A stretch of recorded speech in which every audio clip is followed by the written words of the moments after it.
आज हम करवाने जा रहे हैं मोस्ट इम्पॉर्टेंट थ्योरम 6.1, जिसको थेल्स प्रमेय भी कहा जाता है। ये देखिए थेल्स हैं, इन्होंने इसका उत्पत्ति करी थी, तो इसलिए इसके नाम पर ही थेल्स प्रमेय कहा जाता है। इसको इंग्लिश में बीपीटी थ्योरम भी कहते हैं। ये मोस्ट इम्पॉर्टेंट थ्योरम है जो हर साल एग्जाम में पूछी जाती है, और अगर ये नहीं आती है तो इससे रिलेटेड क्वेश्चन अवश्य आएंगे।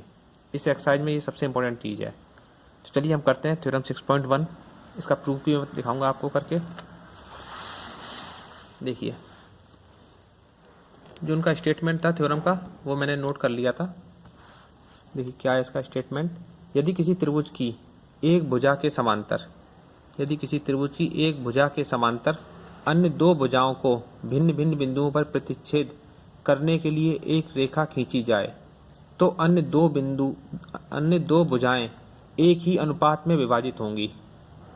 देखिए इसका मीन्स क्या है, मैं आपको बताता हूँ क्या प्रूफ करवा रहे हैं। सबसे पहले एक त्रिभुज बना लीजिए, जैसा कि उसमें कहा गया था प्रमेय में।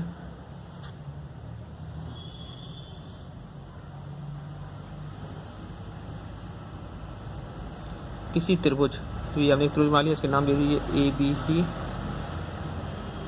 यदि किसी त्रिभुज की एक भुजा के समांतर, अब इसके समांतर आप एक लाइन खींचनी है हमको, अन्य दो भुजाओं को भिन्न भिन्न बिंदुओं पर, तो इसके समांतर हमने यहाँ पर एक लाइन ड्रॉ कर दी है, ठीक है ना। इसका नाम दे दिया ABC, हो गया था D और E, ठीक है। भिन्न भिन्न बिंदुओं पर प्रतिच्छेद करने के लिए एक रेखा खींची जाए तो अन्य दो भुजाएं एक ही अनुपात में विभाजित होंगी। तो ये जो भुजाएं जो विभाजित हुई हैं, मतलब AD और BD, AE और CE, ये एक ही रेशियो में विभाजित होंगी। ये हमको प्रूफ करना है, ओके। इसमें जो भी कुछ किया है वो सब हमको लिखना भी पड़ेगा, ठीक है ना। उत्पत्ति करते हैं जब, पहले लेकिन सिद्ध कर क्या करना है, तो हम यहाँ पे दिखा देते हैं आपको क्या सिद्ध करना है, या फिर इस थ्योरम के अकॉर्डिंग क्या चीज़ है। ये थ्योरम क्या बता रही है आपको, भुजाओं का अनुपात बराबर होगा, मतलब जहाँ से इसको डिवाइड किया गया है तो ये रेशियो इक्वल होगा, मीन्स AD अपॉन DB। ये इक्वल किसके होगा, AE अपॉन EC। ये हमको प्रूफ करना है कि ये होगा बराबर, ठीक है। अब देखिए इसको करने के लिए क्या करते हैं, सबसे पहले हमने B से E को मिला लेते हैं और इस C से D वाले पॉइंट को मिला देते हैं। D से हम एक लंब डालेंगे इस पे, किस लाइन पे, AE पर। तो आपने इस पे एक लंब डाल दिया, ये हो गया 90 डिग्री का, और इस वाले पॉइंट से हमने इस पर एक लंब डाल दिया, इस साइड पे AD वाली भुजा पर, ठीक है। इनको भी नाम दे दीजिए, E है, इसको F दे देते हैं और इसको G नाम दे देते हैं, ओके। अब देखिए आप यहाँ पे मैं थोड़ा सा लिख दे रहा हूँ, आप लोगों को पूरा लिखना है जो भी आपने करा है, ठीक है ना। अब देखिए यहाँ पे क्या था, B से E को मिलाया और C से D को मिलाया, तो हम यहाँ पे लिख देते हैं उत्पत्ति। इसको करते कैसे हैं, BE और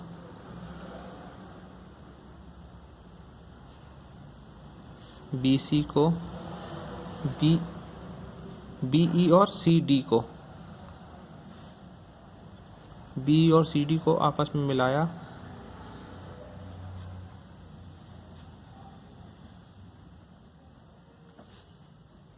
तथा अब देखिए हमने और क्या किया था, यहाँ पे लंब डाले थे, ठीक है ना। तो इसको लंब दिखा देते हैं, कहाँ पे लंब डाले थे हमने।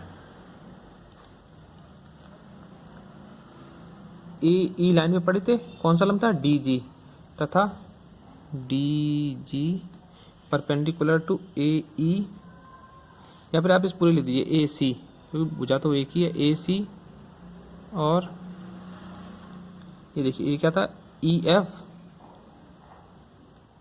परपेंडिकुलर टू AB खींचा, ठीक है। अब हमको करना क्या है इसमें, हमको सबसे पहले एक एरिया निकालना है इसका, ठीक है ना। किस किस का निकालना है, इसके लिए मैं आपको एक और ट्रायंगल बना लेता हूँ छोटा सा, उसमें आपको दिखाता हूँ, तब आपको समझ में आएगा कि किसका हमको एरिया निकालना है और कैसे प्रूफ करनी है। ये ट्रायंगल था ABC, ठीक है। इसके समांतर हमने एक लाइन खींच दी थी D और E, इस वाले पॉइंट से हमने इसको मिला दिया था, इससे C से हमने D को मिला दिया था, इससे इस वाली साइड पे एक लम्ब डाला था और पॉइंट ई से हमने ए डी साइड पर एक लम्ब डाल दिया था। ठीक है, अब देखिए हमको दो ट्राइंगल मिल रहे हैं इसमें। तो पहला तो मिल रहा है ए डी ई, ठीक है ना, ये पूरा ट्राइंगल, और दूसरा मिल रहा है बी डी ई। इन दोनों ट्राइंगल का हम एरिया निकालते हैं, इसका, ठीक है ना, और इसका। इस पूरे पार्ट का एरिया निकालना है हमको। तो दो ट्राइंगल बनना है, दोनों ट्राइंगल का एरिया निकालेंगे। और त्रिभुज का एरिया क्या होता है? त्रिभुज का क्षेत्रफल बराबर 1/2 आधार गुणा ऊंचाई। तो हम पहले करते हैं इसको शुरू। त्रिभुज ए डी ई, त्रिभुज ए डी ई का क्षेत्रफल बराबर 1/2 गुणा आधार गुणा ऊंचाई। ये क्षेत्रफल का फॉर्मूला होता है। तो अब देखिए क्या हो जाएगा यहाँ से, area of triangle A D E equal to 1/2। Triangle A D E लिया था हमने ये वाला, इसका आधार हो गया हमारा ए डी, और ऊंचाई ये लंब पड़ा था 90 डिग्री का जो होता है, वहाँ पे ऊंचाई होगी हमारी। तो क्या हो गई है, ये नाम था हमारा ई एफ, और इसको नाम दिया था जी। ये हो गया हमारा ई एफ, इक्वेशन फर्स्ट। इसी प्रकार एरिया ऑफ ट्राइंगल अब कैसे निकालें, बी डी ई का area of triangle B D E equal to 1/2 आधार। देखिए इसमें क्या हो जाएगा, आधार बी डी, और ऊंचाई क्या होगी, देखिए इसकी ऊंचाई डी ई नहीं होगी। ये ट्राइंगल आप ही समझिए ऐसे बना हुआ है, जैसे एक ये हो गया और एक ये साइड हो गई, इस साइड को इससे मिला दिया गया है, ठीक है ना। तो ये बी डी सी, देखिए अब ये ट्राइंगल जो है इसकी हाइट बी डी नहीं होती है। क्या होगा, जो लंब होगा वही तो इसकी हाइट होगी। तो अगर हम इसको आगे बढ़ा दें, देखिए ये जो भुजा मिल रही है आगे, तो ये भुजा कहाँ पे थी, एफ थी हमारी। इसका लंब क्या हो रहा है, ये ई एफ, ठीक है ना, इस पॉइंट पे जो मिल रहा था आके।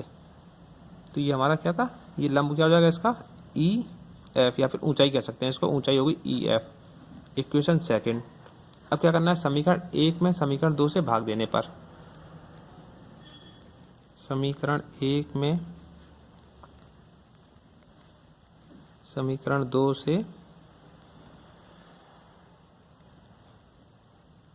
भाग देने पर, तो समीकरण 1 क्या है हमारा, area of triangle A D E equal to 1/2 into A D into E F, और डिवाइड कैसे कर रहे हैं, area of triangle B D E equal to, ये अपॉन में रख लीजिए इसको, यहाँ पे डिवाइड कर रहे हैं तो क्या हो जाएगा, 1/2 into B D into E F.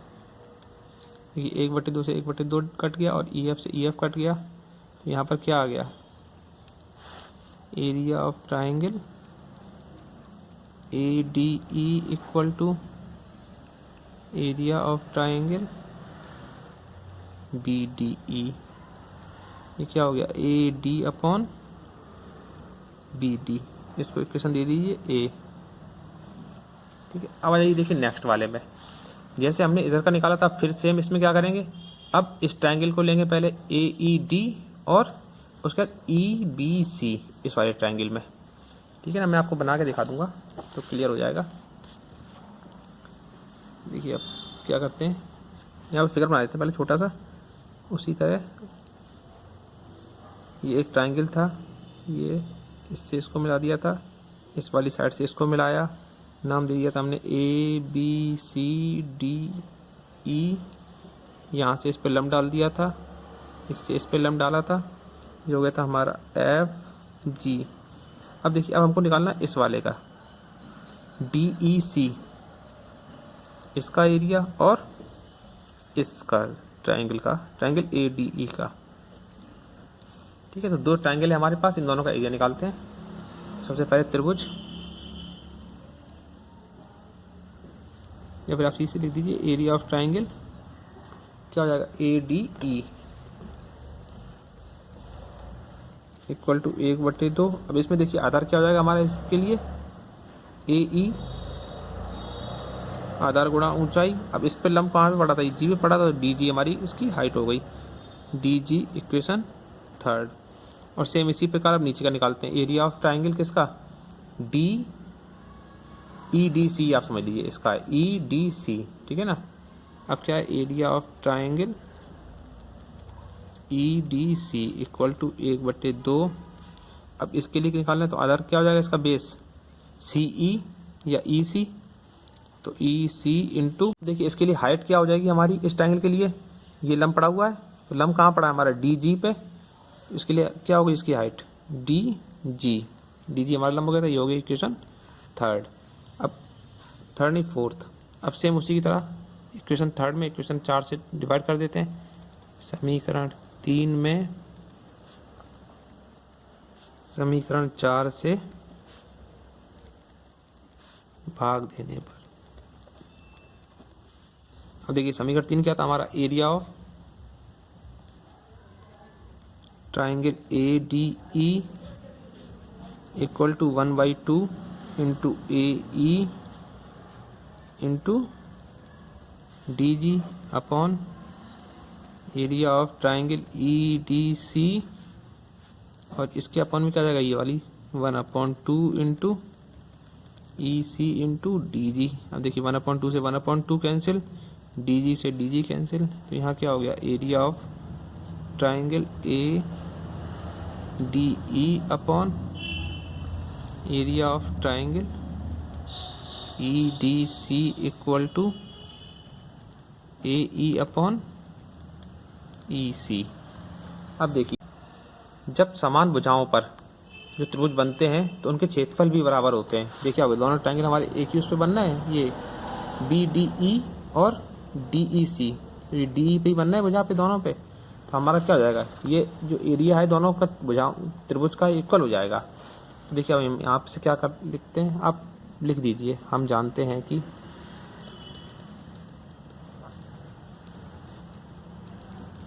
क्या समान भुजाओं पर बने त्रिभुज, हम जानते हैं कि समान भुजाओं पर बने त्रिभुज का क्षेत्रफल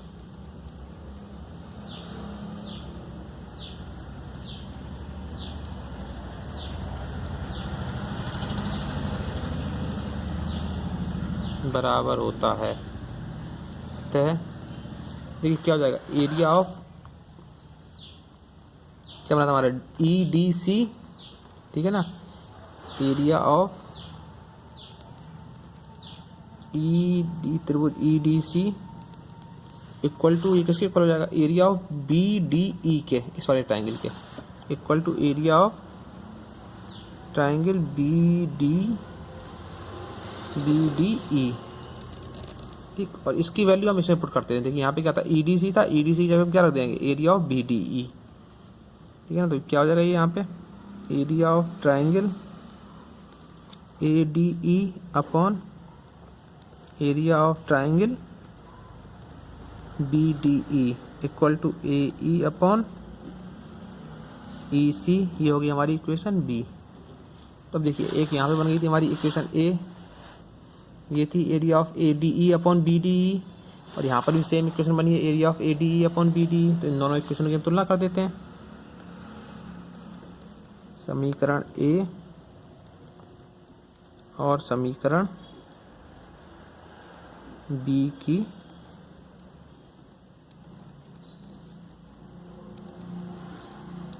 तुलना करने पर, जब इनकी तुलना करेंगे तो दोनों क्या हो जाएगा, इक्वल थे। तो यहाँ पे इनकी साइड्स जो हैं A D upon B D equal to A E upon